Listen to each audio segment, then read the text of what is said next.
High friends, good morning. Welcome to my new mini blog. तर आज होता Wednesday आणि मी मायराला स्कूलला सोडायला निघाली होती. तसंच तिथून डायरेक्ट मी हॉस्पिटलला जाणार होती, कारण की रिद्धीला 2 दिवस आधी ॲडमिट केलं होतं डॉक्टरनी. तिला सांगितलं होतं 20 दिवस आधीच तुझी डिलिव्हरी करण्यात येईल, कारण की पाणी खूप कमी झालं होतं. सेक्शन करणार होते, त्यामुळे सगळे टेन्शनमध्ये होते. आम्ही ओटीच्या बाहेर खूप वेळ थांबलो होतो, पण डॉक्टर काही येत नव्हते. फायनली खूप वेळानंतर डॉक्टर आले बाहेर आणि त्यांनी सांगितलं तुम्हाला मुलगी झाली आणि अजून एक घरी आमच्या लक्ष्मी आली.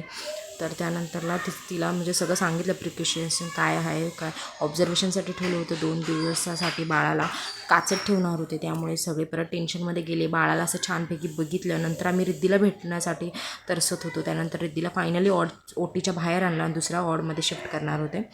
तर तिकडे ती जात होती, पण तिला काहीच समजत नव्हतं भूल दिल्यामुळे, आणि तिचं पेन पण खूप होत होतं.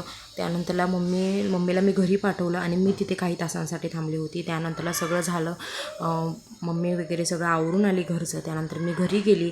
तर असा काय होता आजचा आमचा दिवस. आवडला असेल तर नक्की लाईक शेअर करा. Bye bye.